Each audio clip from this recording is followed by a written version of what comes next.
The automatic doors of the Super Save grocery store whispered open, letting in a gust of cold Montreal air that made me pull my cardigan tighter.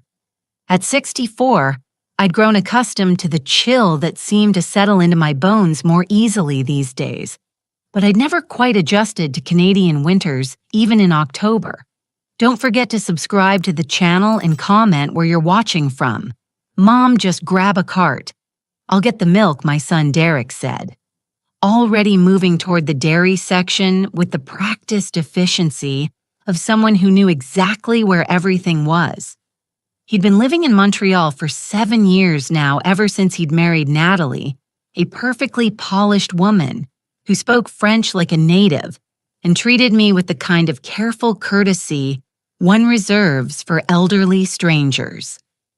I wheeled my cart toward the produce section, admiring the neat pyramids of apples and the vibrant bunches of kale.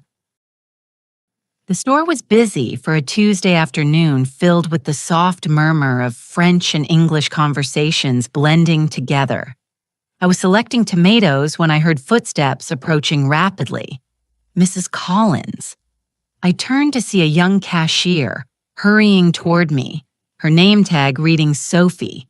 She had a round, pleasant face and wore an expression of mild concern mixed with something else. Recognition that felt too familiar, too warm for a stranger. Yes, I said, offering a polite smile. Back again, she laughed, shaking her head. Third time today. You must really love our store or you're the most forgetful shopper we have. The tomato in my hand suddenly felt very heavy. I set it down carefully, my mind racing. I'm sorry, dear, but this is my first time here. You must have me confused with someone else. Sophie's smile faltered. She tilted her head, studying my face with an intensity that made me uncomfortable. But you were just here 2 hours ago. You bought oranges and that expensive French cheese you always get. And before that this morning you, Sophie. Derek's voice cut through the air like a blade. He'd appeared at my elbow so quickly I nearly jumped. His face was pale, a muscle twitching in his jaw. We need to go now. His hand gripped my elbow with surprising force. The milk he'd been holding thudded into our cart. Derek, what on earth? Let's get out of here. His voice was low, urgent. He was already steering me toward the exit, abandoning our cart in the middle of the aisle. But we haven't paid for forget it. We'll go somewhere else. I glanced back at Sophie, who stood frozen in confusion, watching us retreat. The automatic doors opened, and Derek practically pushed me through them into the parking lot. My heart was hammering now. Not from exertion, but from the wild, unexplained panic in my son's eyes. Derek Michael Collins, you tell me what's going on right this minute. I planted my feet on the cold pavement, refusing to move another step. 40 years of motherhood had taught me when to dig in my heels. He ran his hand through his hair, a gesture I recognized from his childhood, whenever he'd been caught in a lie. It's nothing, Mom. She was confused. Let's just go to the other grocery store on Arsene. She knew my name. Lots of people shop there. She probably Derek. I kept my voice level but firm. That girl said I'd been there 3 times today. She mentioned specific items. Expensive French cheese. She acted like she knew me. The color had drained completely from his face now. A passing car honked and he flinched. Can we please discuss this in the car? It's freezing out here. I let him guide me to his sleek black sedan. But my mind was churning. Something was desperately wrong. I could feel it in the pit of my stomach. That maternal instinct that had never failed me when Derek was hiding something. We drove in silence for several minutes. I watched the Montreal street slide past the gray stone buildings, the colorful shop awnings, the pedestrians bundled in scarves and coats. Everything looked normal, ordinary, but nothing felt right. There's a woman. Derek finally set his knuckles white on the steering wheel. She shops at that store. She looks like you, looks like me, very much like you." He cleared his throat. "It's uncanny, actually. Natalie and I saw her a few months ago. We thought she might be a distant cousin or something, and you didn't think to mention this to me. In 3 days of visiting, you couldn't find time to say, 'By the way, Mom, there's someone in Montreal who could be your twin.'" He flinched at the word twin. I saw it clearly. The way his shoulders tensed, the quick intake of breath. "Derek, what aren't you telling me?" "Nothing. I just didn't want to worry you about some random woman who happens to have a similar appearance. It's probably just a coincidence, but I knew my son. I'd raised him alone after his father died when Derek was 12. I'd worked double shifts as a nurse to put him through college.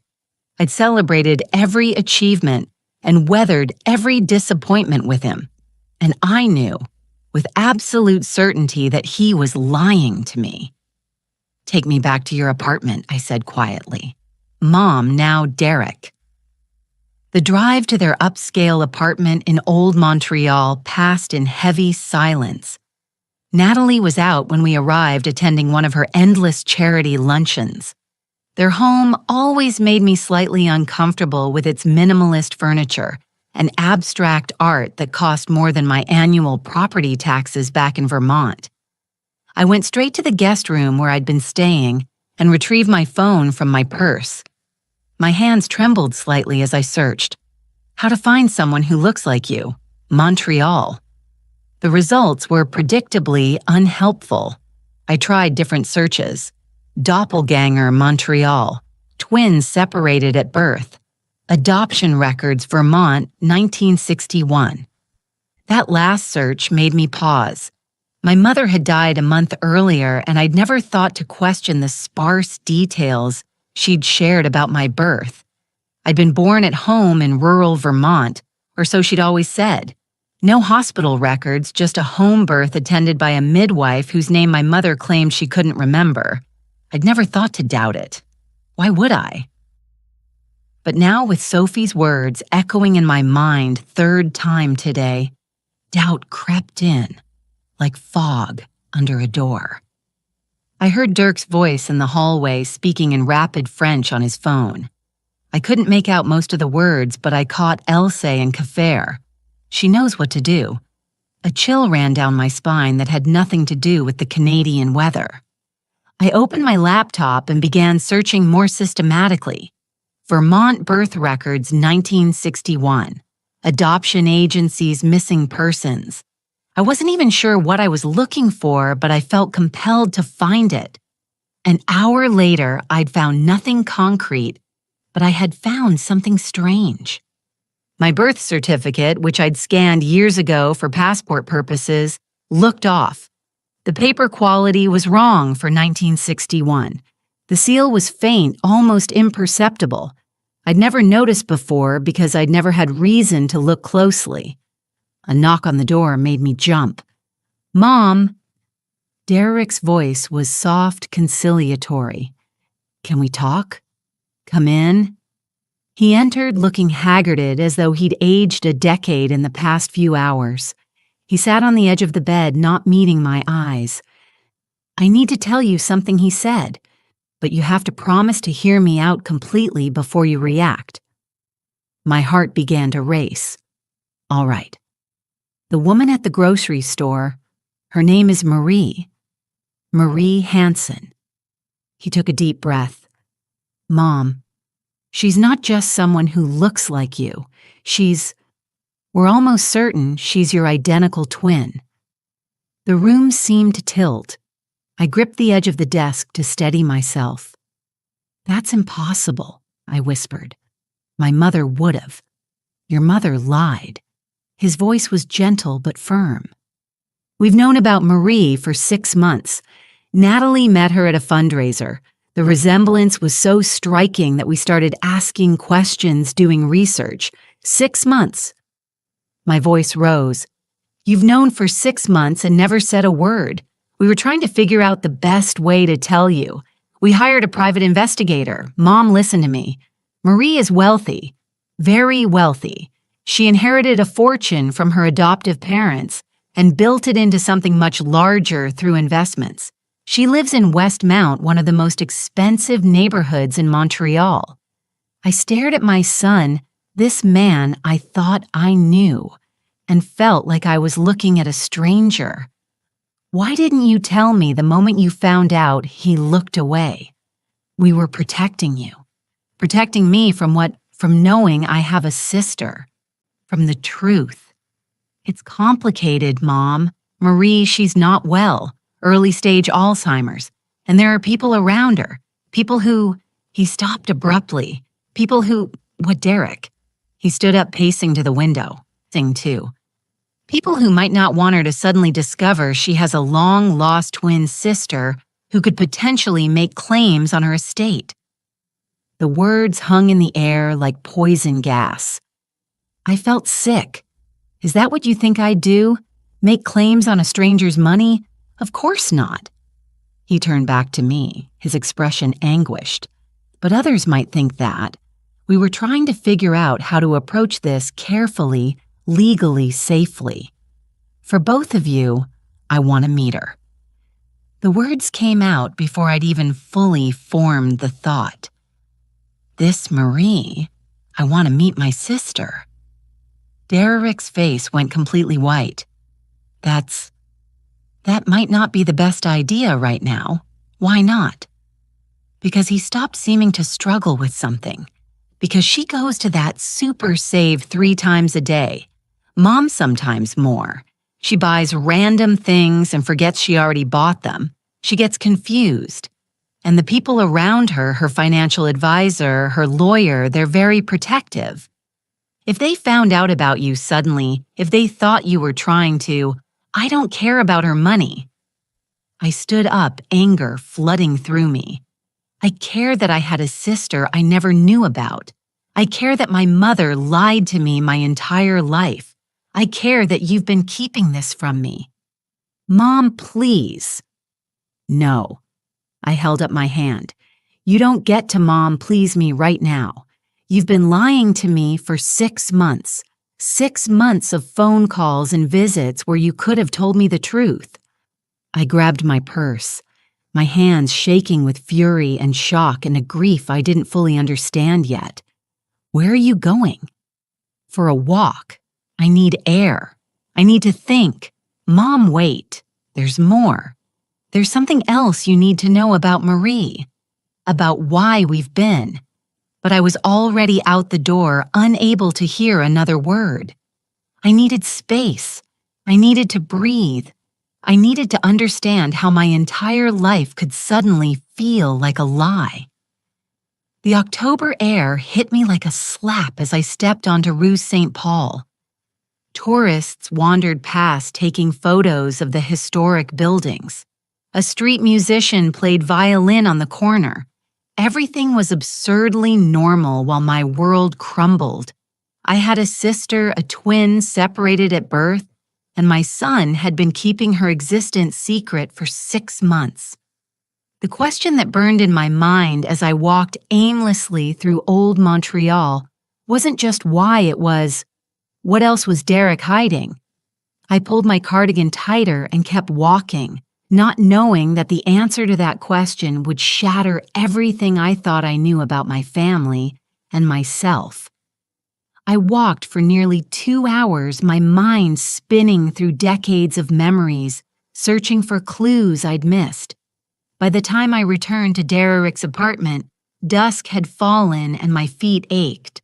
The lights were on in every room, and through the window I could see both Derek and Natalie moving around inside, their gestures sharp and agitated. I paused at the door fishing for my key when I heard Natalie's voice raised in anger.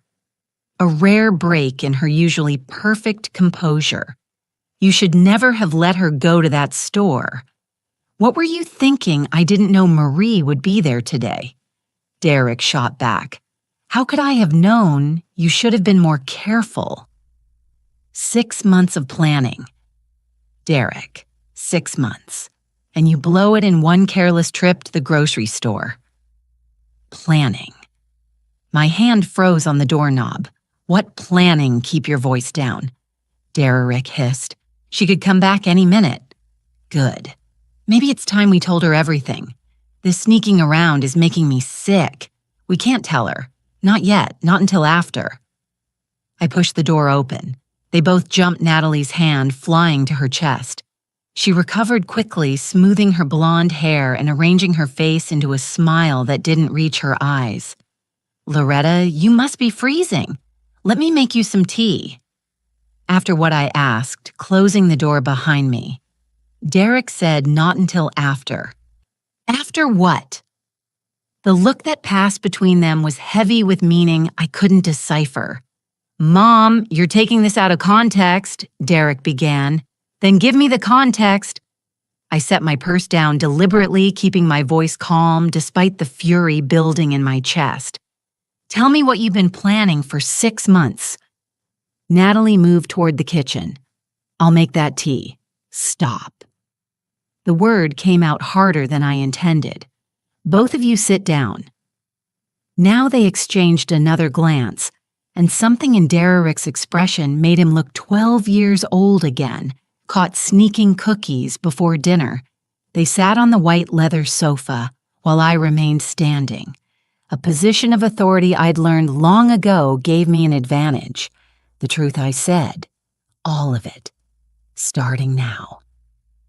Derek rubbed his face with both hands. Mom, this is going to sound worse than it is. Then you'd better choose your words carefully. He took a deep breath. Marie doesn't just have Alzheimer's. She has no other family, no children, never married. Her adoptive parents died years ago. Her entire estate, we're talking about 40 million. Mom is going to charity when she dies. The number hit me like a physical blow. 40 million. And I prompted, though dread was already pooling in my stomach. Natalie spoke up, her voice tight. And we've been helping her, becoming her friends. She's lonely, confused. She needed people she could trust. Trust, I repeated slowly. The word felt sour in my mouth. You befriended a sick, wealthy woman who happens to look exactly like me, and you never thought to mention this. We were going to tell you, Derek insisted, but we needed to establish the relationship first. Make sure she was comfortable. Get the legal groundwork in place. Legal groundwork. My voice rose. What legal groundwork? Silence. Heavy and damning. Derek Michael Collins, answer me right now. Marie changed her will 3 months ago, he said quietly. She left half of her estate to me, said I was like the son she never had. The room spun. I grabbed the back of a chair to steady myself. You manipulated a sick woman into changing her will. The words came out as a whisper. No. Derek jumped up. It wasn't like that. We genuinely care about her. She was being taken advantage of by her financial advisor, this shark named Richard Peaton. He had power of attorney, was charging her outrageous fees, isolating her from everyone. We actually helped her, Mom. We protected her. By positioning yourself to inherit 20 million by being there for her when no one else was, Natalie's voice cracked. Do you know what it's like watching someone slowly lose themselves? We visit her every day. Every single day we make sure she takes her medications, that she eats properly, that she's not wandering the streets confused. Where were the charities then? Where were all these organizations that are supposedly getting her money? I sank into a chair, my legs suddenly unable to hold me. Does she know? Does Marie know I exist? The silence stretched too long. Answer me. No, Derek admitted. We haven't told her. Why not? Because Peaton would use it against us. Natalie said he's already suspicious. If he found out Marie has an identical twin who knew nothing about her existence, he'd claim we were running some kind of con. He'd say we planned the whole thing, that you were in on it from the start. But I wasn't. I didn't even know. I stopped, realization dawning. That's why you never told me. You couldn't risk me accidentally meeting Marie. Couldn't risk anyone finding out about me at all because it would ruin your claim to her money. It's not about the money. Derek's face flushed red. Mom, I love Marie. She's family. She's your sister, which makes her my aunt. Don't you see? We were trying to protect everyone.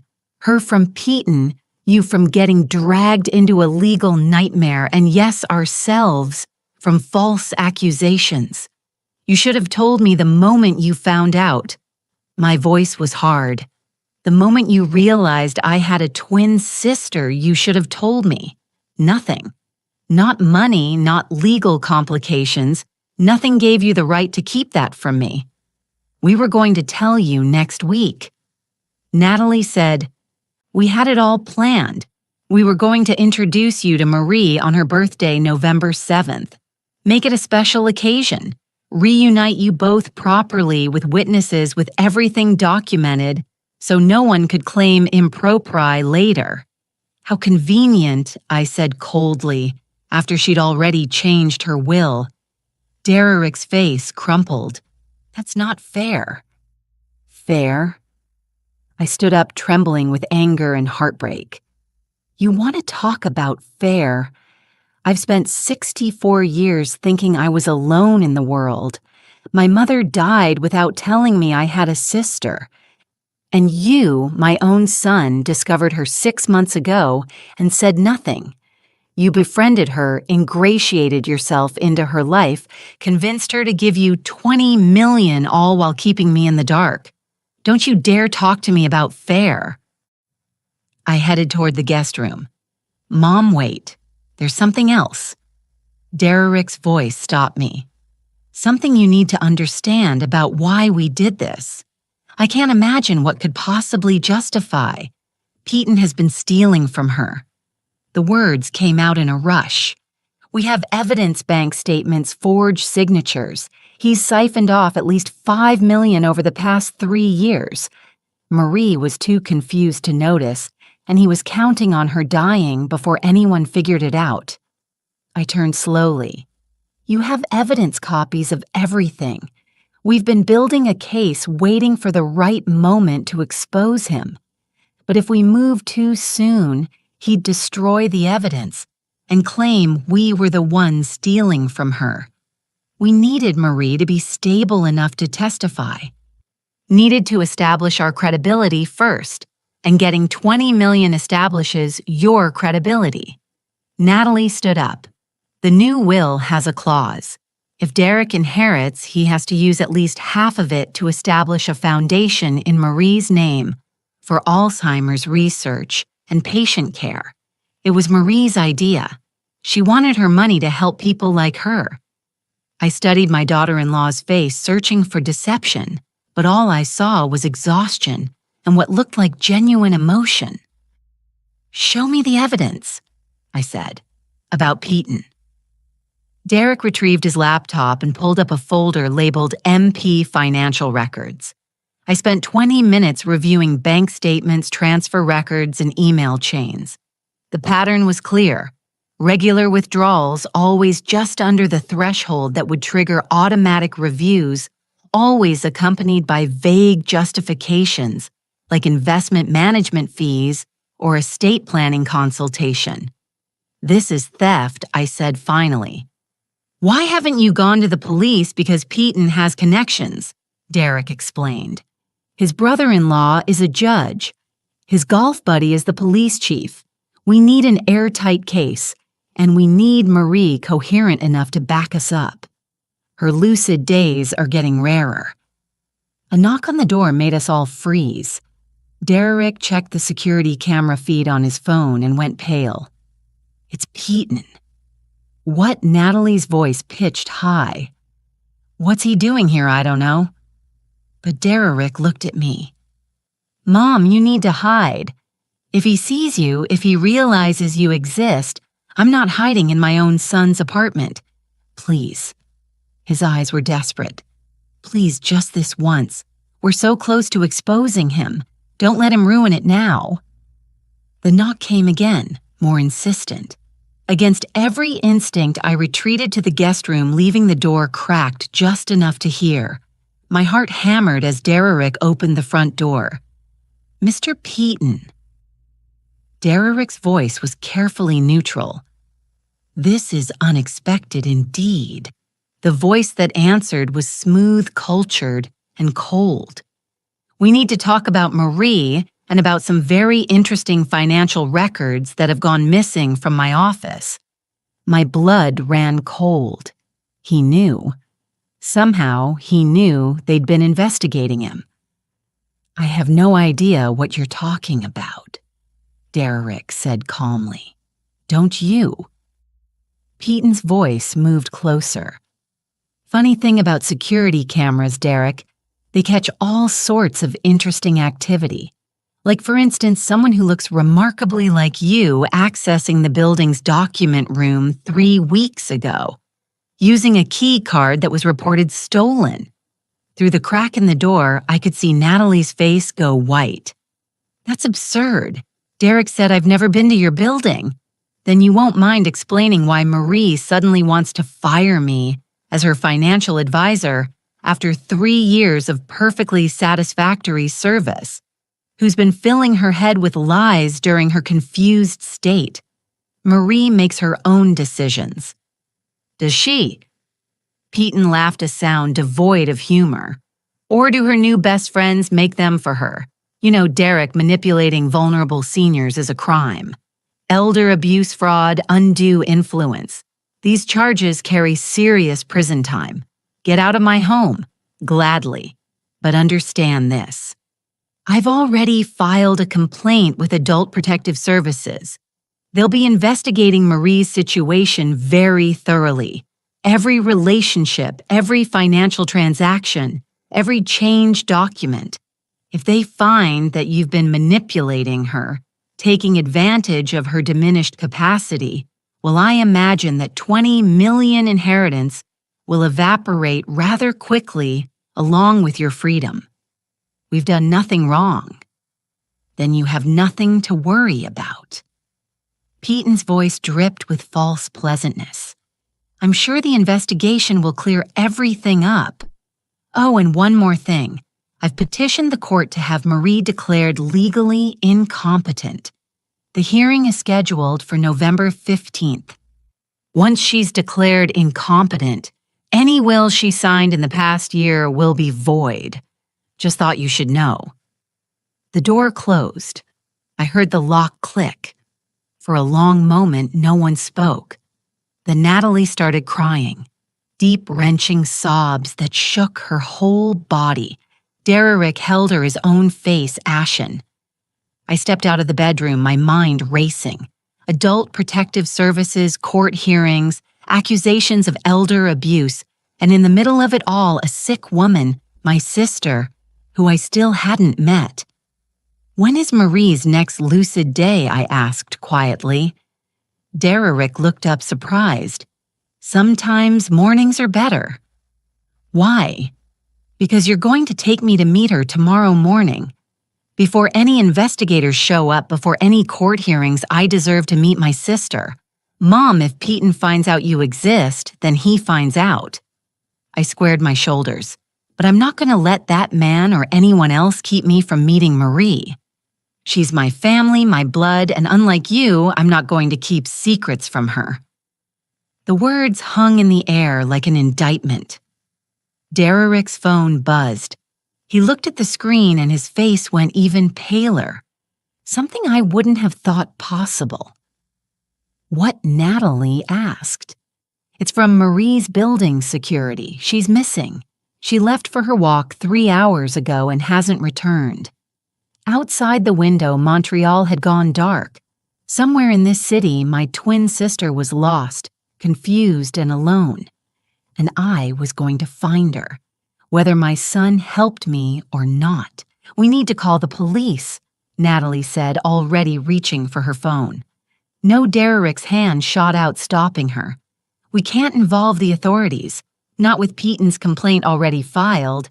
It'll look like we're the ones who let her wander off." "Then what do you suggest?" Natalie's voice was shrill with panic. "She's been missing for 3 hours. Anything could have happened. I know where she might be." I interrupted. Both of them turned to stare at me. "The super save. The cashier said she'd been there 3 times today. If she's confused, she might return to familiar places." Derek grabbed his car keys. "That's 15 minutes away. Let's go." We drove through Montreal's nighttime streets in tense silence. I sat in the back seat watching the city lights blur past, my mind filled with images of a woman I'd never met but who shared my face. Was she frightened cold? Did some part of her sense that something was different tonight? That somewhere in this city, her mirror image was searching for her? The super safe parking lot was nearly empty when we arrived. Through the windows, I could see Sophie at her register looking bored as she rang up a customer's late-night purchases. There, Natalie pointed to a figure sitting on the bench outside the pharmacy next door. Is that her? Even from this distance, even in the dim light, I knew it was like looking at a photograph of myself. She wore a camel-colored coat similar to one I owned, her gray hair cut in almost the same style as mine. She was staring at nothing, her hands folded in her lap. "Let me talk to her," I said, already opening the car door. "Mom, wait." Derek started. No more waiting. No more secrets. I stepped out into the cold night air. My heart thundered as I approached her. She didn't look up until I was standing directly in front of her. When she did, her eyes widened. Hazel eyes exactly like mine, set in a face that was my own reflected back at me. "Oh," she said softly. "I knew you'd come eventually." The words froze me in place.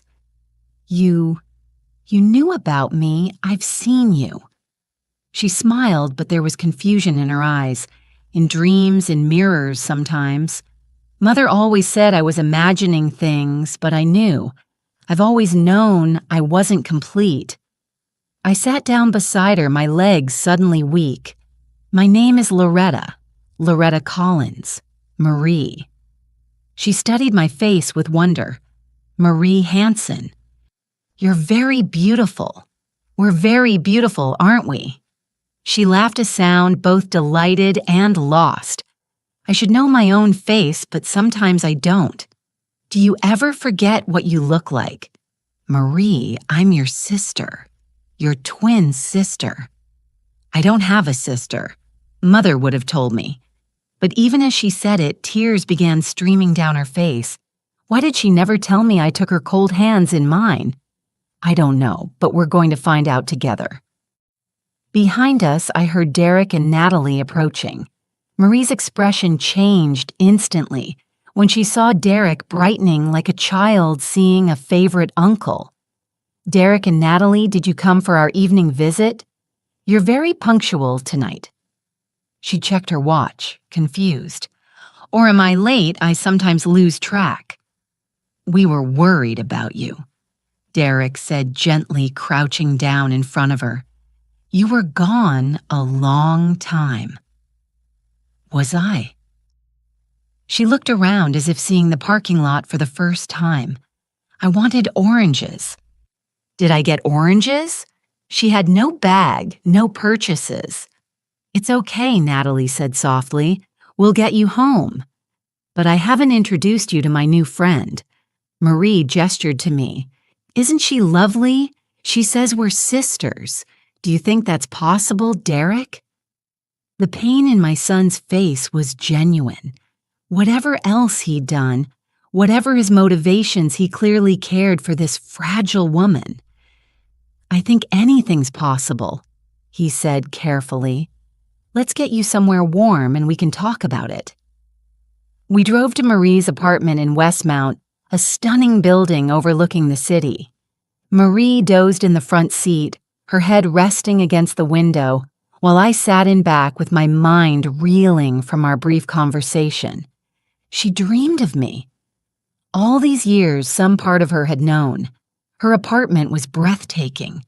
floor-to-ceiling windows, original artwork furniture that belonged in museums, but it also showed signs of her illness.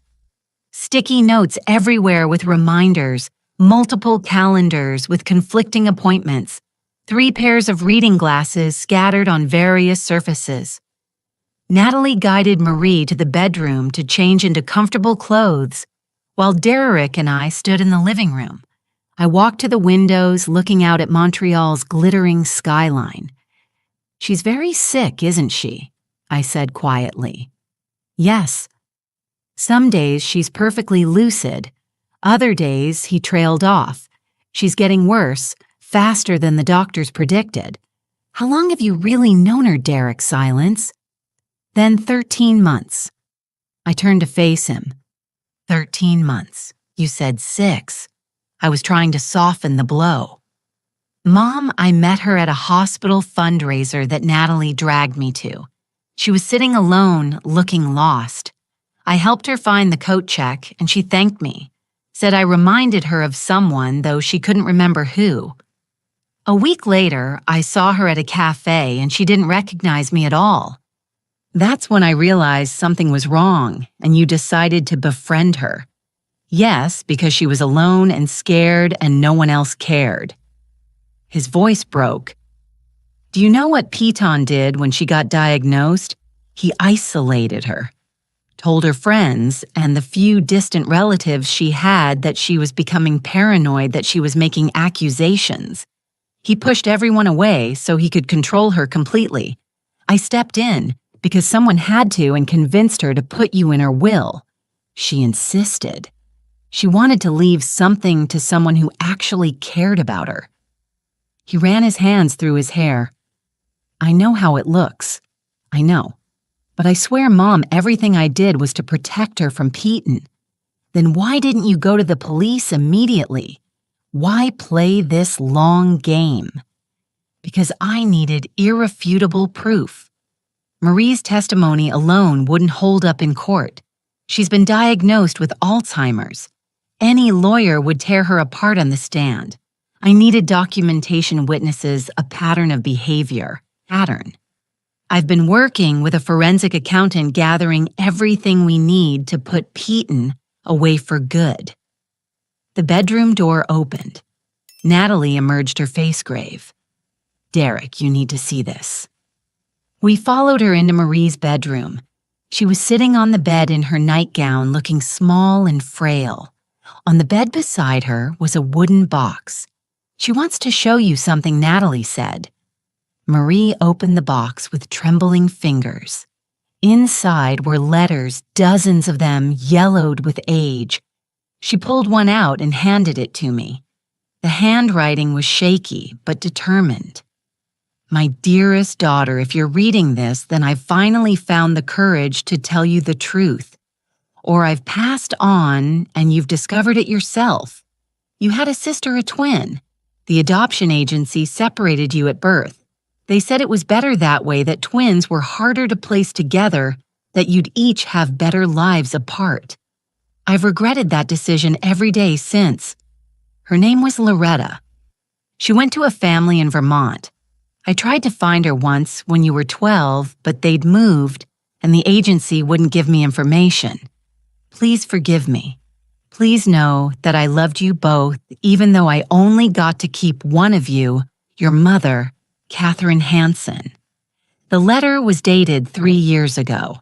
Marie had known, or had started to know, before the disease took even that from her. "There's more." Marie said, her voice clearer now, more present. She handed me another envelope, this one unopened. "This came 2 weeks ago from a lawyer in Vermont. I was supposed to open it, but I kept forgetting. Then I'd remember and get scared. Derek kept asking about it, but I wasn't ready." My hands shook as I opened the envelope. Inside was a letter from a law firm, Hartley & Associates, dated October 15th, 2025. "Dear Miss Hansen, we represent the estate of Ruth Collins, deceased September 30th, 2025. In reviewing Mrs. Collins's effects, we discovered documents pertaining to an adoption that took place in 1961. Mrs. Collins was not your biological mother, but she kept extensive records about the adoption, including information about your biological family. We believe you have a twin sister, Loretta Collins, who is Mrs. Collins' daughter by adoption. We attempted to contact Ms. Collins, but she has been traveling abroad. We are writing to inform you of this connection and to forward documents that Mrs. Collins wished both you and your sister to have.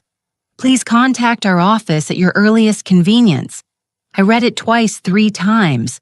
Ruth Collins, my mother. She died a month ago while I was visiting Derek. Died knowing the truth and never telling me. The betrayal cut so deep I couldn't breathe. Your mother died. Derek's voice was small. Mom, you never said. I didn't know. The words exploded out of me. I was here visiting you when it happened. My neighbor called 3 days later. I flew back for the funeral, but there was nothing. No mention of any documents. No lawyer contacted me about anything. Marie was watching me with those hazel eyes, so like my own. Your mother kept secrets too. Yes. The word was bitter. Both our mothers did. There's something else in the box, Natalie said quietly. She pulled out a large manila envelope unsealed. Inside was a birth certificate, original, not amended. It listed both Catherine and Loretta Rose, born November 7, 1961, to Mary Sullivan, father unknown. Twin girls separated by court order December 1961. Mary Sullivan was our birth mother, I whispered. I hired someone to find her, Marie said. 2 years ago, before I got too sick. She died in 1989. Liver failure. She was an alcoholic, unmarried, barely 16 when she had us. The state took us away and put us up for adoption separately. The room swam. I sat down hard on the bed. All my life, Marie continued, her voice gaining strength as if fighting through the fog of her disease. I felt like something was missing, like I was incomplete. Mother Catherine, she was wonderful, but she was sad too. Guilty. She never told me about you because she was afraid I'd hate her for not fighting to keep us together. But I found these letters after she died. She'd been trying to find you for years. And my mother, I said slowly, she had documents about all of this. She knew where you were. She knew your name. Why didn't she tell you Derek asked? The answer was there in the lawyer's letter. Because she thought I'd leave her. She thought if I knew I had a sister who was wealthy, successful, living an exciting life in Montreal, I'd resent her for our small life in Vermont. So she said nothing. She died and said nothing. Marie reached out and took my hand. We've both been robbed, sister. Robbed of 64 years together. But we're here now. My phone rang, shattering the moment. Unknown number. I almost didn't answer, but something made me click accept. Mrs. Collins. The voice was crisp, professional. This is Richard Peaton. I believe we need to talk about your sister and about your son's fraudulent activities. My blood froze. How did you get this number? I have my resources. I also have a proposition for you. Meet me tomorrow 10:00 a.m. at the Ritz-Carlton Hotel restaurant. Come alone. If you bring your son or his wife, the police will be waiting instead. And trust me, Mrs. Collins, you want to hear what I have to say before anyone in uniform gets involved. Why should I? Because Derek isn't the only one who's been investigating people. I know about the documents he stole from my office. I know about the forensic accountant. I know about the will, and I know something he doesn't. Something about your mother's estate that's going to change everything. 10:00 a.m. Mrs. Collins, don't be late. The line went dead. Derek was staring at me. What did he say? I looked at my son. This man I'd raised alone, worked double shifts sacrificed everything to give a good life. This man who'd been lying to me for 13 months. This man who might be a hero or a villain, and I still couldn't tell which. He wants to meet me tomorrow morning alone. Absolutely not. Derek said it's a trap, maybe. Or maybe he really does know something about Mother's estate. Something you don't. The look of fear that crossed Derek's face told me everything. There was still more he wasn't telling me. More secrets, more lies, more manipulation. Marie yawned, her brief moment of clarity fading. I'm very tired. Will you stay tonight, Loretta? I've spent so many nights alone. It would be nice to have my sister here. I looked at this fragile woman, my mirror, my blood, my twin, then at my son standing rigid with secrets and fear. Yes, I said to Marie. Mom, we need to talk about Peyton tomorrow. I cut him off. After I meet with him, after I hear what he has to say, you've controlled this narrative for 13 months. Derek, now it's my turn. Natalie and Derek exchanged a look of pure panic. Mom, please. You don't understand what you're walking into. Then you should have been honest with me from the start. I stood up, helping Marie into bed. Now go home, both of you. I'll call you after the meeting. You can't trust Pettin, and I can't trust you, I said quietly. So I'll hear him out and make my own decisions. That's what adults do, Derek. They make their own informed decisions instead of manipulating people and keeping secrets. The words hit their mark. Derek's face crumpled. I was trying to protect you, he whispered. No, you were trying to protect yourself. Now please leave. My sister needs rest. After they left, I lay in the guest room of Marie's apartment staring at the ceiling. In the next room, I could hear her breathing deep and steady. We were connected by blood, by birth, by 64 years of unknowing separation. And tomorrow I would walk into whatever trap or truth Richard Pettin had waiting for me. Because unlike my son, I wasn't afraid of the truth anymore. I was afraid of what I'd become if I kept living in lies. I woke at 6:00 a.m. to find Marie already upstanding at her living room window in her nightgown, staring out at the city as dawn painted the sky pink and gold. You're still here, she said, without turning around. I thought perhaps I dreamed you. I'm real, I said, joining her at the window. We both are. She turned to me, and for a moment her eyes were clear and sharp. That man who called you last night, Richard, you shouldn't trust him. But you shouldn't trust Derek either. They're both using you, Loretta. Using us. What do you mean? But the clarity was already fading from her eyes. I wrote it down somewhere. I always write things down now before I forget. But then I forget where I put the notes. She laughed, a sound edged with desperation. It's like living in a house where someone keeps moving the furniture.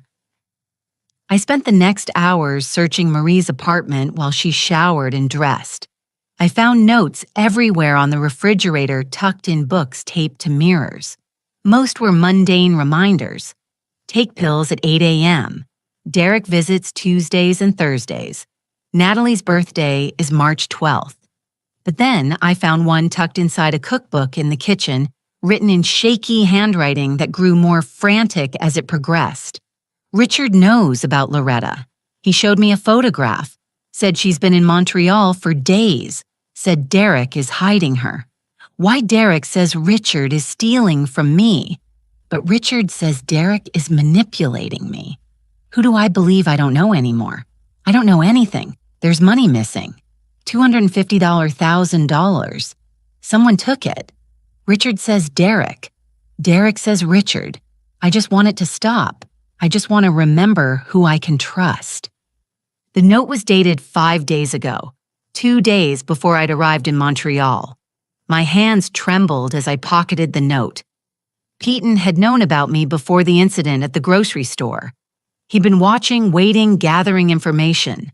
But how and why wait until now to contact me? Marie emerged from her bedroom dressed in slacks and a sweater, looking remarkably put together. "I'm having a good morning," she announced. "I can feel it. My mind is clear. Will you make coffee? I can never remember the right amount of water." We sat together at her breakfast table, drinking coffee and eating toast. For a few precious moments, we were just two sisters sharing a morning meal the way we should have been doing for 64 years. "Tell me about your life," Marie said. "I want to know everything. Did you marry? Have children? What did you do for work?" I told her about my late husband, James, who died of a heart attack 15 years ago, about my career as a nurse, about Derek, my only child, and how proud I'd been when he'd gotten into law school. "He was always ambitious," I said, "even as a boy, but he was kind too. Or I thought he was." "He is kind," Marie said firmly. "I see it when he visits, the way he makes sure I've eaten, the way he reads to me when I can't focus on the words myself. But he's also desperate. I can see that too. Desperate for what? Money, security. Not for himself, for Natalie. She grew up wealthy. You know, her family lost everything in the 2008 crash. She's terrified of being poor again. And Derek would do anything to keep her happy, even things that shame him. I thought of the will, the 20 million, the careful manipulation. You know what he's doing, don't you? You know he's positioned himself to inherit half your estate. Of course I know. I'm sick, Loretta. Not stupid. Not yet, anyway." She smiled sadly. "I made him the beneficiary because I wanted to, because he's family, your son, which makes him mine too. And because I'd rather the money go to family than to charities run by people who've never met me. But what about Piton's theft? The evidence Derek has." Marie's expression darkened. "That's real. Richard has been stealing from me. I have proof, not just Derek's proof, but my own. I hired a private investigator 6 months ago during one of my lucid periods. Richard doesn't know about him, neither does Derek." I set down my coffee cup carefully. What did the investigator find? Everything. Richard's gambling debts, his mistress in Toronto, the shell companies he's been funneling my money through. But he also found something else. She reached across the table and gripped my hand. "Loretta, your mother's estate. The documents that lawyer mentioned in the letter. Richard has them." The room seemed to tilt. "What?" "How the investigator tracked the lawyer firm Hartley & Associates. They sent copies of Ruth Collins's documents to both of us. But Richard intercepts my mail, has for months. He's been opening everything, screening it. He got my copy and realized immediately what it meant. That's how he knew about you. But why didn't the lawyer contact me directly?" "They did. They sent a registered letter to your address in Vermont 3 weeks ago. You weren't home to sign for it, so it was returned to sender. They tried again last week. Same result. Because I'd been here in Montreal visiting Derek. The timing was almost too perfect to be coincidence." "What's in those documents, Marie?" She stood up, walking to a bookshelf. She pulled out a hollowed-out book and retrieved a manila folder from inside. "My investigator got copies. Richard doesn't know I have them. Inside were pages and pages of documentation, but it was the handwritten letter on top that made my blood run cold. To my daughters, Loretta and Marie, if you're reading this, then you found each other, and I am gone. I'm sorry for the secrets. I'm sorry for the lies. But most of all, I'm sorry for what I'm about to tell you. Your biological mother, Mary Sullivan, didn't die in 1989, as the records show. That was a fiction created by the adoption agency to discourage you from searching for her. Mary is alive. She lives in a care facility in Burlington, Vermont under the name Mary Brennan. She has advanced dementia now, but 30 years ago when I tracked her down, she was lucid enough to tell me the truth. You weren't given up for adoption because she was an unfit mother. You were taken from her by force by a private adoption ring run through St. Catherine's Hospital in Burlington. Wealthy couples paid premium prices for healthy white infants, and the hospital found ways to supply them. Mary was 16, unmarried, poor. They told her you died at birth, both of you. They told her she'd had a stillborn delivery and that she should forget and move on with her life. She never forgot. She spent years searching until the grief and the drinking destroyed her. I found out about this in 1995 when a newspaper investigation exposed St. Catherine's adoption practices. Dozens of families were affected. I wanted to tell you, Loretta, every day. I wanted to tell you, but by then, you had your own life, your own family. I convinced myself that the truth would only cause pain. I was wrong. You deserve to know. I've left documentation with my lawyer evidence of the adoption ring, Mary's location contact, information for other families affected. I've also left $50,000 to be split between you and Marie. Not much, but all I could save. Use it to find the truth. Use it to make peace with what was stolen from you. I loved you as best I could. I hope that's enough. Ruth Collins. The letter was dated September 15, 2025, 2 weeks before she died. I read it 3 times, tears streaming down my face. Our mother, our birth mother, was alive, had been alive all along, and the adoption that had separated us wasn't a choice. It was a crime. Derek doesn't know about this, Marie said quietly. He thinks the documents are just adoption records, birth certificates. He doesn't know about Mary, about the adoption ring, about the money. But Peyton does. Yes. And that's why he wants to meet you.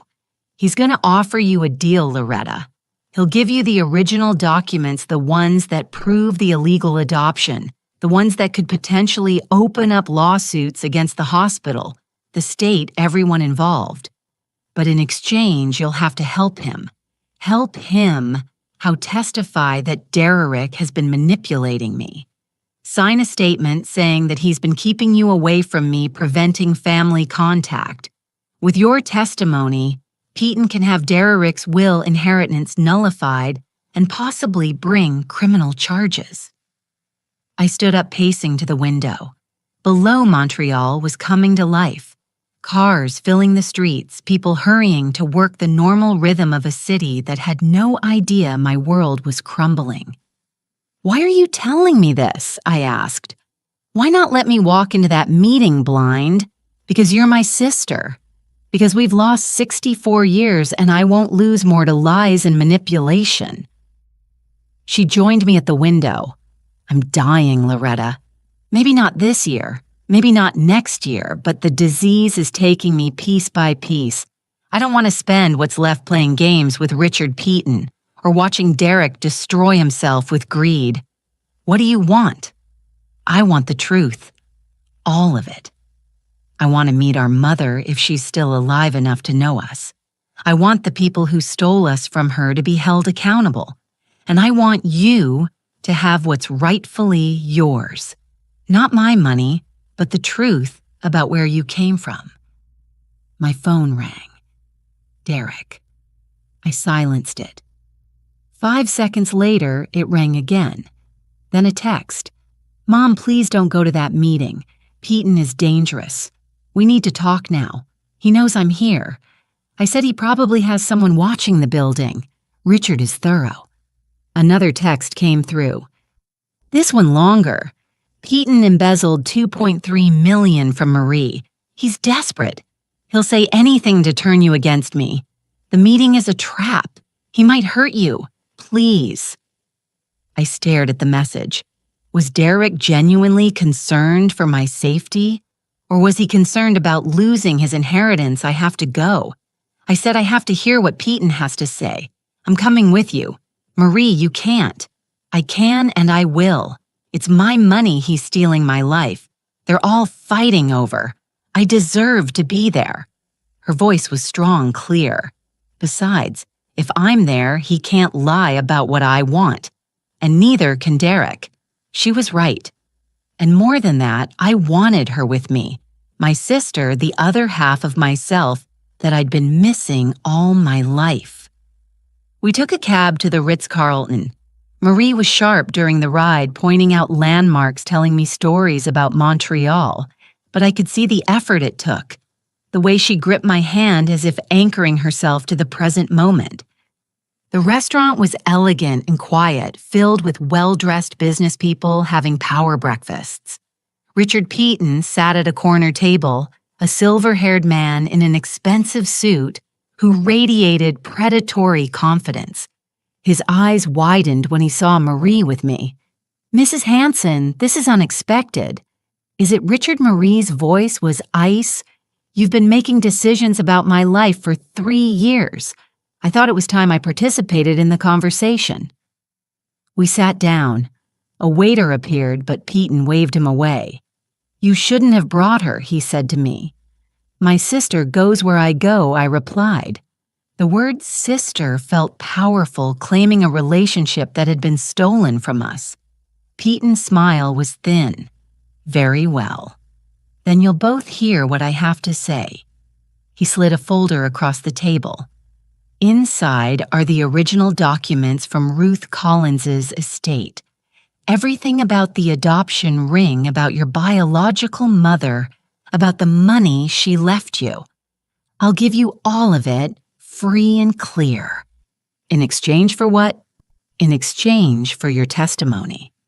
That Derek Collins has been engaged in financial elder abuse of Marie Hanson, that he's manipulated her into changing her will, isolated her from professional care, and stolen funds from her accounts. "Derek hasn't stolen anything," Marie said firmly. "Hasn't he?" Peyton pulled out another folder. 3 weeks ago, $250,000 was transferred from your investment account to an offshore account in the Cayman Islands. The authorization had your signature, but I've had it analyzed. It's a forgery." He slid a document across the table. It was indeed a transfer authorization signed Marie Hanson in handwriting that looked close to hers, but wasn't quite right. "Derek did this," I whispered, "or he had someone do it for him." The timing is interesting, don't you think? Right after he learned you were coming to visit, right after he knew his window of opportunity was closing. Marie picked up the document, studying it. "This isn't Derek's work." "How can you be sure? Because it's yours, Richard." She looked up at him with absolute clarity in her eyes.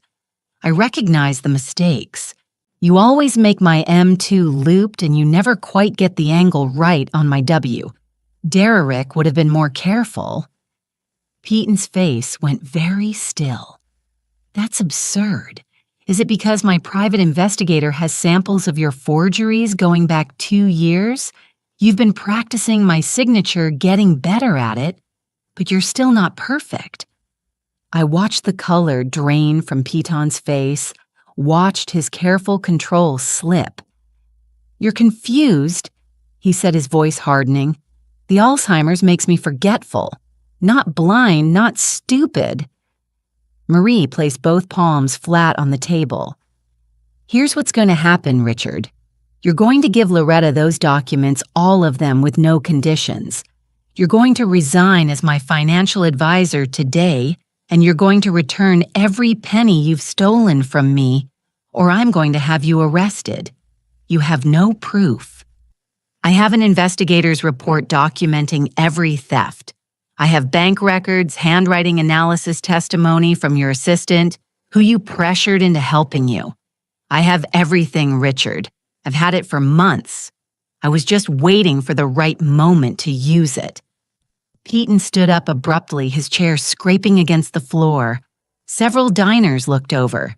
"You're making a mistake," he said quietly. Derek is using you. When he gets his hands on that inheritance, you'll never see him again.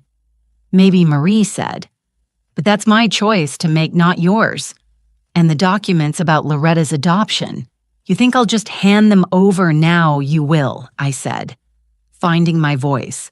Because if you don't, we'll add obstruction and blackmail to the list of charges. Those documents belong to me. They're part of my mother's estate. Withholding them is a crime. Peyton's eyes were cold with fury. You have no idea what you're doing. That adoption ring there are powerful people who don't want that exposed. People who will make your life very difficult if you start asking questions. Is that a threat? Marie asked. It's a warning for both of you. He leaned down, his voice dropping. You think Derek is the villain here. At least he genuinely cares about you, Marie, in his own twisted way. The people who ran that adoption ring, they're still out there, still connected, still powerful, and they will not appreciate you digging up the past. He threw a business card on the table. When you're ready to be reasonable, call me. The documents will be waiting, but don't wait too long. Your window of opportunity is closing faster than you think. He walked out, leaving us sitting in stunned silence. Marie's hand was shaking now, her moment of clarity fading. Loretta, why are we in a restaurant? Are we celebrating something? My heart broke. Yes, I said gently. We're celebrating finding each other. Oh, that's nice. She smiled, vague and distant. Did I have breakfast? I can't remember. I helped her to her feet, guiding her out of the restaurant, but my mind was racing. Peyton's warning echoed in my head. Powerful people still connected, still out there. My phone buzzed. Derek, where are you? I'm at Marie's apartment. We need to talk about Pettin right now. And beneath that, a text from an unknown number. Stop asking questions about St. Catherine's Hospital. This is your only warning. I looked down at my sister, already forgetting where we were, forgetting our confrontation with Peyton, forgetting everything but the present moment. Somewhere in Vermont, our birth author lived in a care facility not knowing her daughters were alive. Somewhere in Montreal, my son was either a hero or a criminal, and I still couldn't tell which. And somewhere in the shadows, people who had built fortunes on stolen babies were watching. I had walked into this thinking it was just about family secrets and inheritance disputes. I was beginning to realize it was so much more dangerous than that. Derek was pacing Marie's living room like a caged animal when we returned. Natalie sat on the couch. Her perfect composure finally cracked. Mascara smudged under her eyes. Where have you been? Derek's voice was ragged. I've been calling for 2 hours. Do you have any idea how worried he stopped when he saw Marie's confused expression? What happened? Is she okay? She's tired, I said, guiding Marie to her bedroom. We had breakfast out. She needs to rest. Breakfast? Mom, you met with Peyton, didn't you? What did he say? What did you tell him? Rest first, I said to Marie, helping her onto the bed. We'll talk later. But we just woke up, Marie protested weakly. Didn't we? I kissed her forehead, an instinct that felt both foreign and completely natural. Just a short nap, sister. Her eyes widened, a flash of recognition. Sister? Yes, I have a sister now. I need to remember that. I need to. But sleep was already pulling her under. I closed the bedroom door and turned to face Derek and Natalie. The time for secrets was over. Sit down, I said. Both of you. Something in my voice made Derek obey immediately. I pulled out Marie's notes, the investigator's report, Ruth Collins's letter, and laid them all on the coffee table, like evidence at a trial. Before you say anything, I want you to understand something, I began. I know about the private investigator Marie hired. I know about the adoption ring. I know about our birth mother being alive. I know about Piton's forgeries and his gambling debts and every penny he's stolen. And I know about the $250,000 that went missing 3 weeks ago. Derek's face went white. Mom, I can explain. Can you? Because here's what I think happened. I sat down across from them, channeling every ounce of authority I'd developed through 40 years of nursing, of managing crisis, of making life and death decisions in emergency rooms. I think you found out about me before I came to Montreal. I think you knew the lawyer had sent documents to both Marie and me, and I think you panicked. That's not let me finish. My voice was still. You panicked because you realized that if I found out about Marie, if we connected, your carefully constructed plan would fall apart. So you did 2 things. First, you made sure I was here visiting you. When those registered letters arrived at my house in Vermont, you extended my visit, kept me busy, made sure I wasn't home to receive them. Natalie's sharp intake of breath told me I'd hit the mark. Second, you moved money, a lot of money out of Marie's accounts, not to steal it, to protect it. Because you knew Piton was about to make his move, and you wanted assets secured somewhere he couldn't touch them. Derek's jaw worked silently. But you made a mistake, I continued. You forged Marie's signature on the transfer authorization. Not very well differently than Piton's forgeries, but still detectably false, and that gave Peton ammunition to use against you. I was trying to protect her, Derek burst out. Piton was going to clean out her accounts before the court hearing. I had to move the money somewhere safe to the Cayman Islands. How is that protecting her? It's a trust account, in her name with you and me as secondary trustees. He grabbed his laptop, pulling up documents with shaking hands. Look, here's the paperwork. Every penny is accounted for. I was going to tell both of you once it was safely out of Piton's reach. I examined the documents. They looked legitimate, but I'd learned not to trust appearances. If that's true, why hide it? Why not just tell Marie what you were doing because she has good days and bad days? Natalie said, her voice breaking. What if we told her on a good day and she agreed, but then on a bad day she forgot and thought we were stealing from her?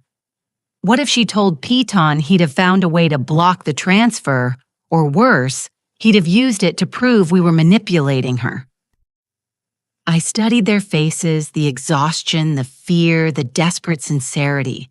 They believed they were heroes in this story. Maybe they were. Or maybe they were just better liars than I'd given them credit for. Show me everything I said. Every document, every account, every piece of evidence you have against Piton. And I mean everything, Derek. No more secrets. For the next hour, they did. Bank statements showing Peton's systematic theft. Emails between Piton and his assistant discussing how to hide the transactions. Recorded phone calls where he pressured Marie into signing documents she didn't understand. The forensic accountant's report showing a clear pattern of embezzlement totaling over $2 million. This is enough to put him in prison, I said, reviewing the last document. It should be. Derek agreed. But he has connections. His brother-in-law is Judge Harrison Mitchell. His lawyer is Peter Drummond, who's defended half the wealthy criminals in Montreal. Without Marie as a credible witness, without someone who can testify to the personal impact of his theft, the case might not stick. And that's where I come in. Derek looked up surprised. What? That's what you've been planning all along, isn't it? You need me not just as Marie's sister, but as a credible witness who can testify about her mental state, about Piton's behavior, about the impact of his theft on a family that's already been torn apart. The guilty look on his face was answer enough. I stood up, walking to the window. Outside, Montreal gleamed in the afternoon sun, beautiful and indifferent to the dramas playing out in its buildings. Here's what's going to happen, I said, turning back to them. Tomorrow, we're going to do exactly what you've been planning. We're going to expose Peyton, but we're going to do it right with full transparency with Marie's consent on one of her good days and with legal representation that isn't connected to anyone involved in this mess. Mom, I'm not finished. In exchange, you're going to do something for me. You're going to help me find our birth mother. You're going to help me track down every person involved in that adoption ring. And you're going to accept that when this is over, whatever Marie decides about her will, whether she keeps you as a beneficiary or removes you entirely, we're going to respect her decision without argument. Of course, Derrick said quickly, I never. And one more thing, I pulled out my phone, opening the text from the unknown number. This came right after I left the restaurant with Peyton. Someone is threatening us, warning us away from investigating St. Catherine's Hospital. I want to know who sent it, and I want to know what they're afraid we'll find. Natalie took the phone, her face going pale as she read the message. Derrick, this is serious. These people, whoever ran that adoption ring, they're still out there, which is exactly why we need to move fast, I said. Before they realize how much we know, before they have time to destroy evidence or silence witnesses. Derrick stood up, and for the first time since I'd arrived in Montreal, I saw something in his face that reminded me of the boy I'd raised. Determined, brave, and yes, genuinely caring. Okay, he said, but we do this together as a family. No more secrets. No more secrets. I agreed. A sound from Marie's bedroom made us all turn. She stood in the doorway, her hair mused from sleep, her eyes clearer than I'd seen them all day. I heard everything, she said quietly. The walls aren't as thick as you think. We froze, uncertain how much she'd understood, how much she'd remember. You want to know what I think? Marie walked into the room, her posture straight, her voice steady. I think Derrick is greedy and manipulative and made terrible choices. I also think he genuinely cares about me and was trying to protect my money from a thief. Both things can be true. She sat down in the armchair, folding her hands in her lap like a queen holding court. I think Loretta is angry and hurt and doesn't know who to trust. I also think she's the strongest person in this room and the only one brave enough to demand the truth. Both things can be true.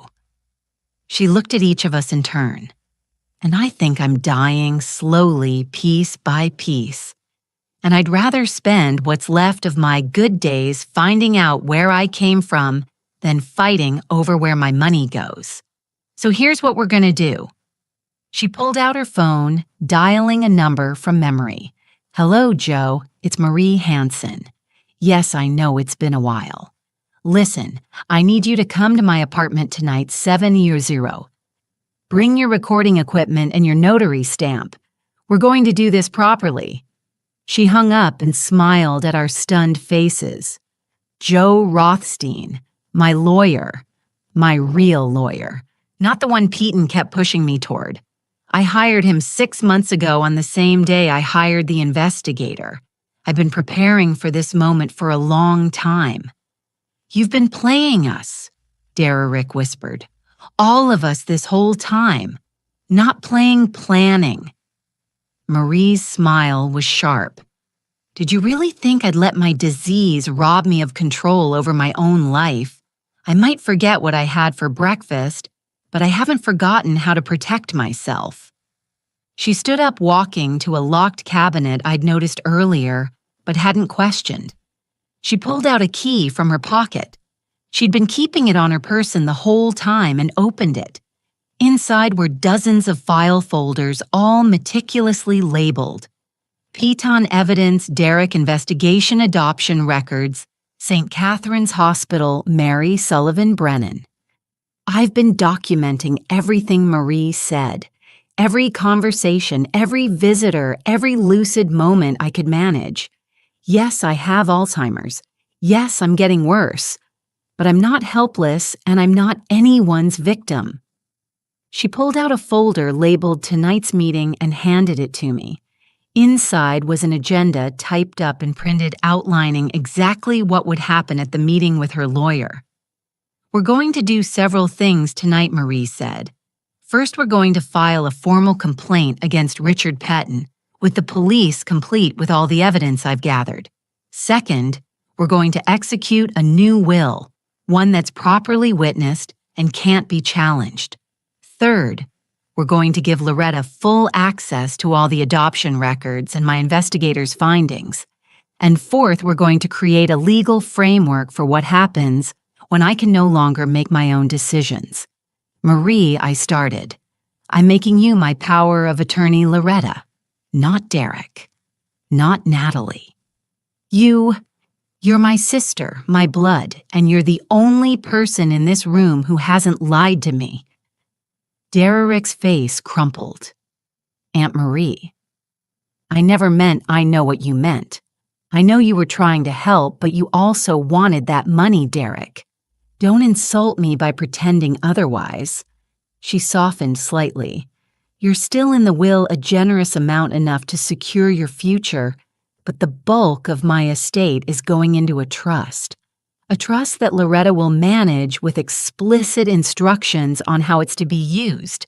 She turned to me for finding our mother, for exposing the adoption ring, for helping other families torn apart by those monsters, and, yes, for Alzheimer's research, so maybe someday other families won't have to go through this.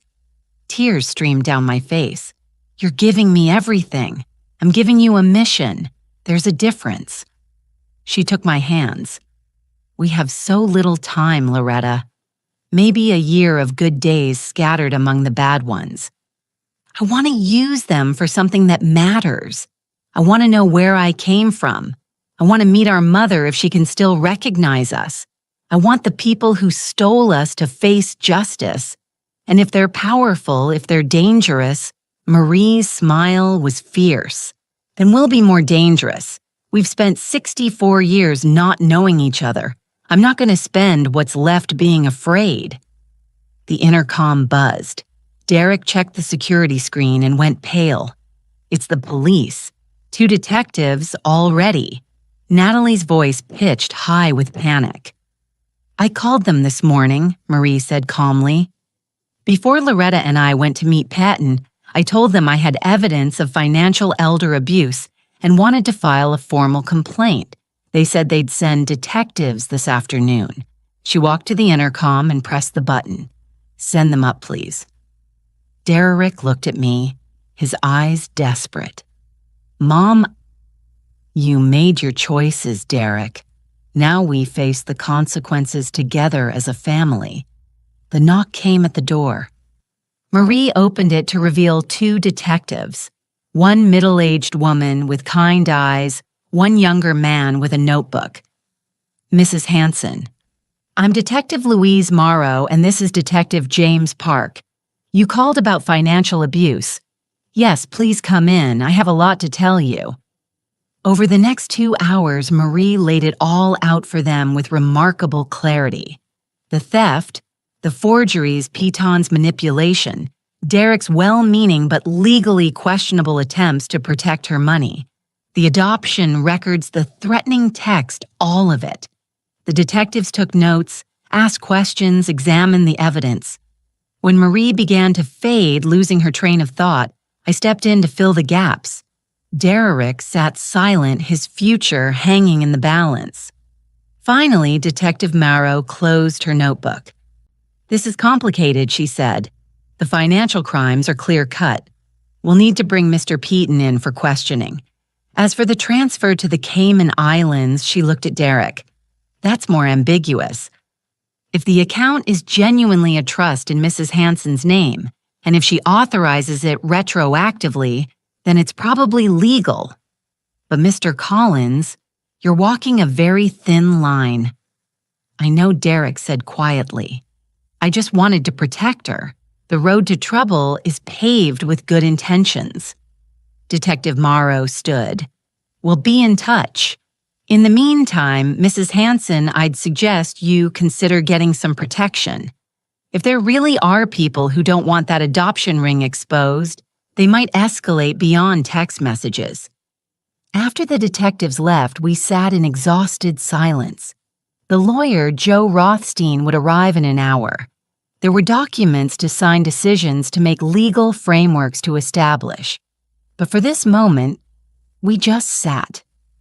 3 generations of one family and one newly discovered member of another, bound together by blood and money and secrets and love.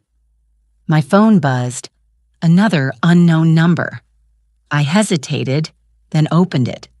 The message was a photograph, a grave marker. The inscription read, "Mary Brennan, 1945-2025. May she rest in peace." Below the photo, a message, "Your mother died this morning. Stop looking for answers that died with her." My hands shook as I showed the message to Marie. Her face went still. Then she reached out and deleted the message. "They're lying," she said firmly. "It's a scare tactic. Call the care facility in Burlington. Verify she's alive." I dialed the number from the documents, my heart in my throat. A cheerful voice answered, "Willowbrook Care Facility. How may I help you? I'm calling about a resident, Mary Brennan." "Oh yes, Mary had such a good day today. She actually ate all her lunch. Are you family?" Relief flooded through me so intensely I had to sit down. Yes. Yes, I'm family. Wonderful. She doesn't get many visitors. When would you like to come see her? I looked at Marie, at Derek, at this strange makeshift family we'd become. "Tomorrow," I said. "Well, be there tomorrow." Because if someone was threatening us, trying to scare us away, that meant we were getting close to something they desperately wanted to hide. And I'd spent 64 years not knowing where I came from. I wasn't going to stop now. The morning light filtered through the windows of Willowbrook Care Facility in Burlington, Vermont, casting everything in soft gold. Marie sat beside me in the passenger seat of the rental car, her hands folded peacefully in her lap. She'd had a clear morning, sharp focus present, and we both knew to treasure it while it lasted. Derek and Natalie followed in their own car. The 3-hour drive from Montreal had been quiet, each of us lost in our own thoughts about what we might find inside. "Are you nervous?" Marie asked as I turned off the engine. "Terrified," I admitted. What if she doesn't know us? What if the dementia has taken everything? Then we'll sit with her anyway.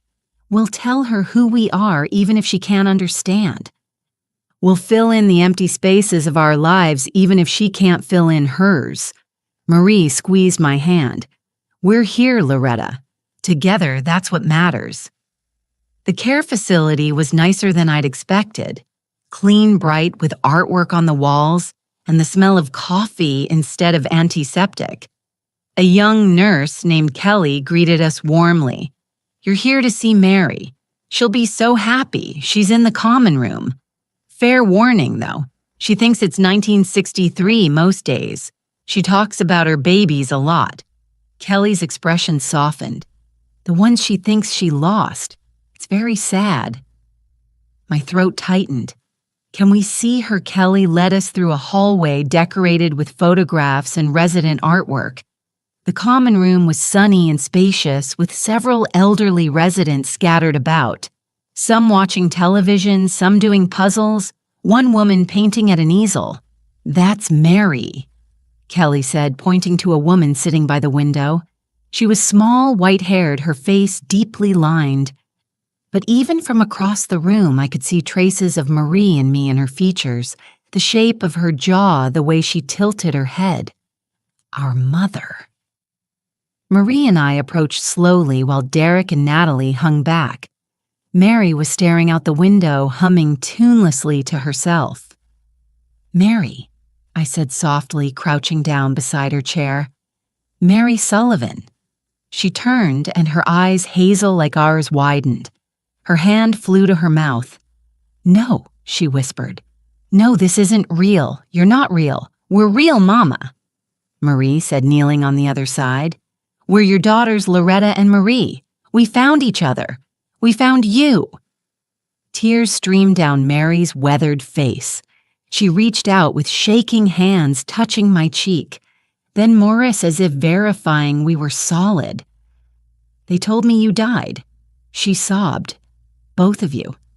They said you were born too early, too small. They said there was nothing they could do. I heard you cry. I know I did.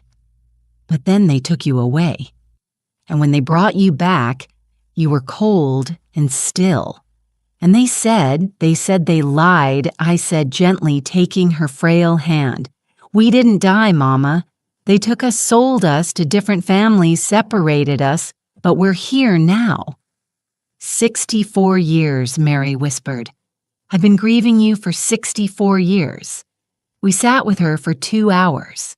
She drifted in and out of clarity, sometimes thinking we were nurses, sometimes thinking we were her own long-dead mother. But in the lucid moments, she told us everything about the hospital, about the doctor who delivered us. Dr. Harold Weston, about the nurse who'd held her down when she tried to fight, insisted on seeing her babies, about waking up alone being told her twins were dead, being given discharge papers, and sent home to grieve. I tried to tell people she said her voice breaking. I told everyone who'd listen. But I was 16, unmarried, poor. Who was going to believe me? They said I was hysterical. They said grief had made me confused. Eventually, I started to believe them too. Marie pulled out a photograph, one the investigator had found, of Catherine and Marie, together when Marie was a child. "This is the mother who raised me. She loved me, but she knew Mama. She knew what they'd done, and she tried to find Loretta to make it right." Mary studied the photo with tears running down her face. "She looks kind." "She was," Marie said. "But I wish I'd known you too." Derek stepped forward, his expression gentle. "Mary, I'm Derek, Loretta's son, your grandson." Mary looked up at him with wonder. "I have a grandson. You have a family," I said, "and we're going to make sure the people who took us from you face justice." Mary's hand tightened on mine. "They're powerful people, baby. Rich people. They have lawyers and judges in their pockets. That's why I could never prove anything. That's why nobody believed me. We have evidence now," I said. "Hospital records, adoption documents, testimony from other families. We have everything we need." Will it be enough? I thought of Marie's meticulously organized files, of the investigator's report, of Derek's legal expertise, and Natalie's connections, of Detective Morrow's promise to investigate thoroughly.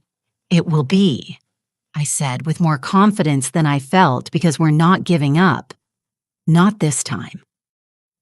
We left Willowbrook 3 hours later with Mary's blessing and a promise to return soon.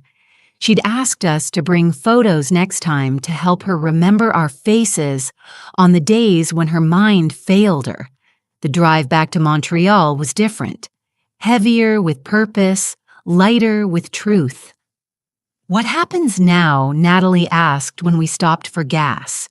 "Now we fight," I said simply, "for Mary, for every family the adoption ring destroyed, and for ourselves." Back in Montreal, Marie's lawyer Joe Rothstein had news. Richard Peaton had been arrested that morning on multiple counts of financial fraud and elder abuse. His attempts to claim diplomatic immunity through his brother-in-law had failed. The investigation was expanding to include his other elderly clients. "There's more," Joe said, sliding a document across his desk.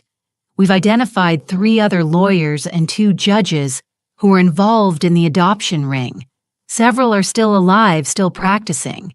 With your testimony and the evidence you've gathered, the state is opening a formal investigation." "How long will it take?" Marie asked. Years, probably. These things move slowly. I don't have years. Marie's voice was calm, matter of fact, so we'd better work fast. Over the next month, we worked with a speed that would have been impossible without Marie's fortune backing us. We hired a legal team.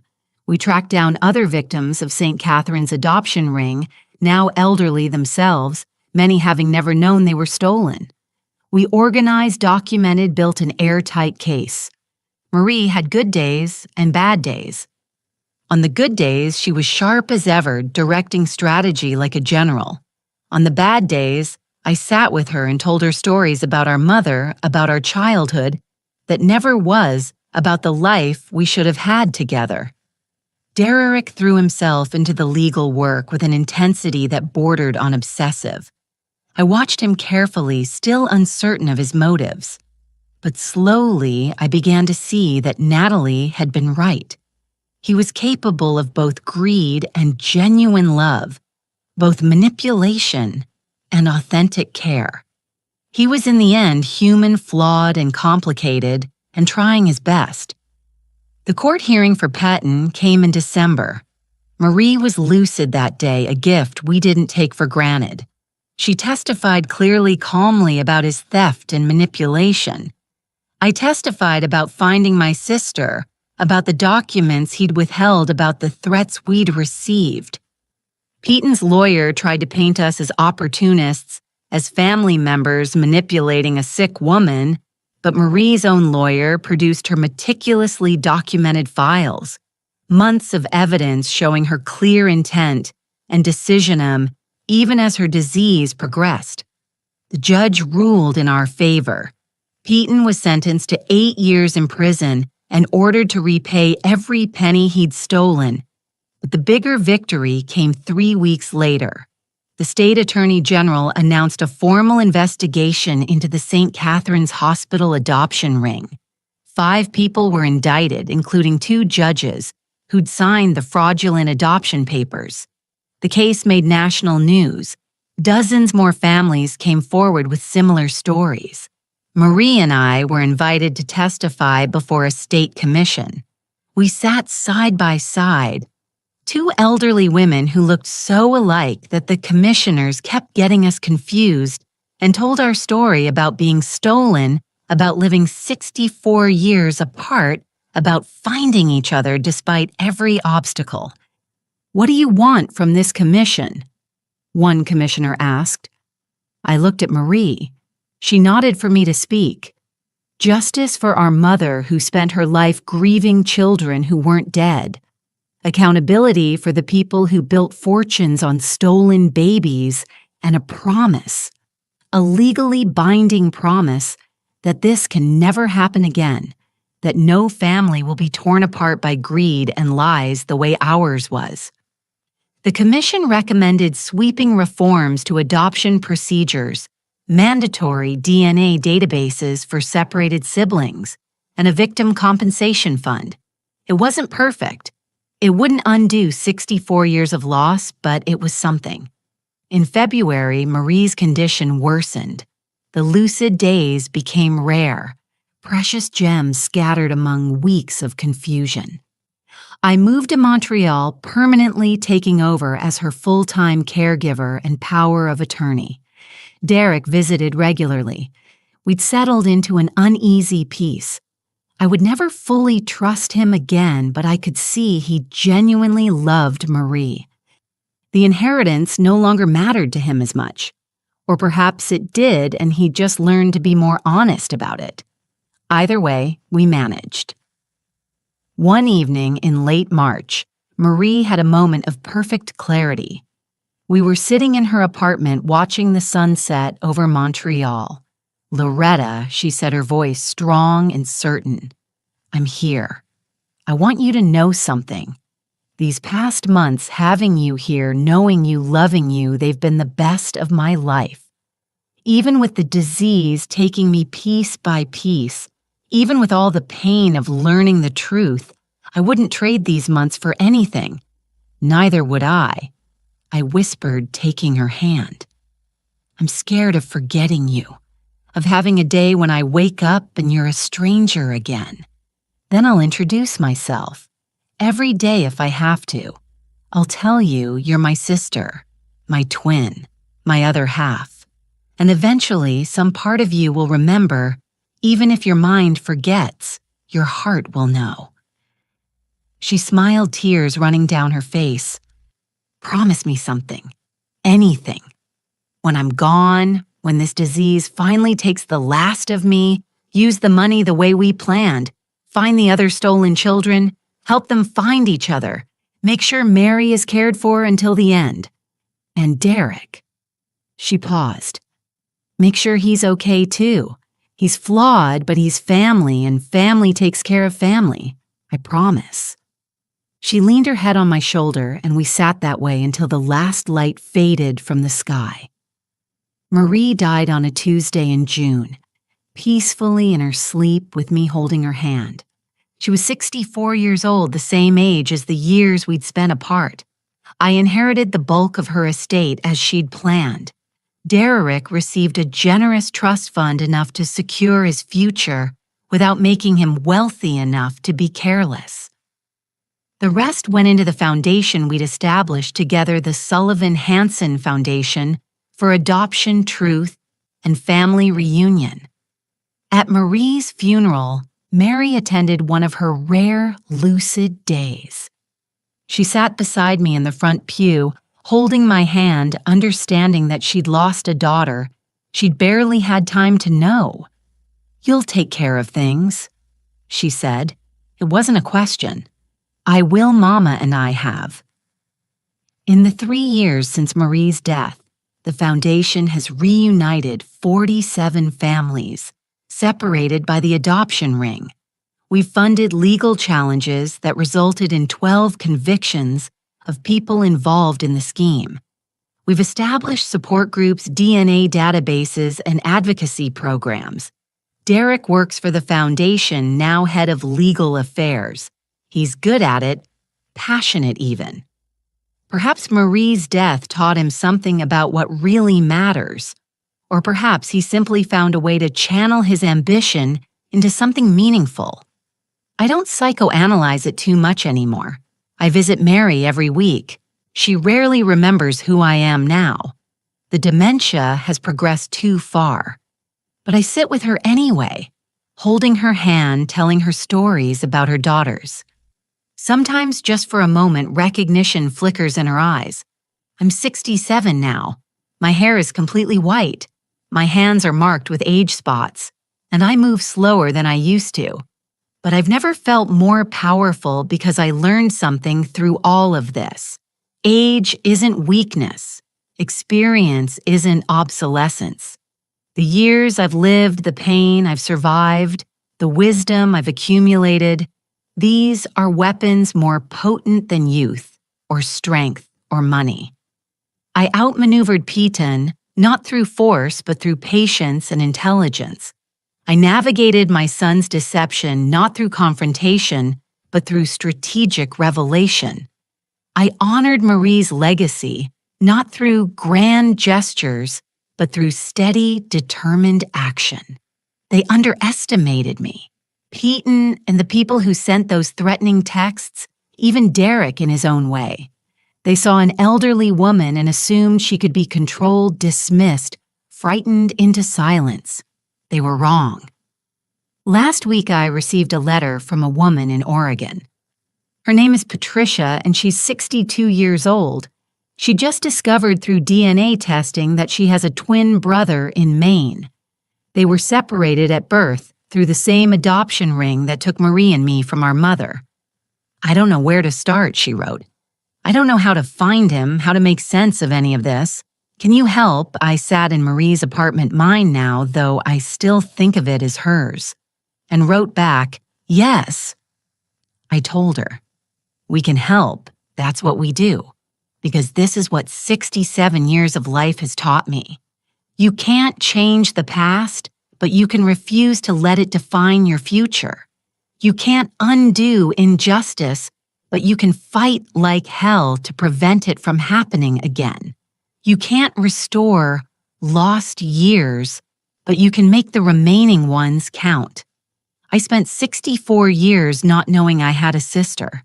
I spent 6 months knowing her. It wasn't enough time. It would never have been enough time, but we made it matter. Every family we reunite, every truth we uncover, every person we help. It's for Marie, for Mary, for all the stolen children and grieving mothers who deserved better. I'm not a young woman anymore. My energy isn't limitless.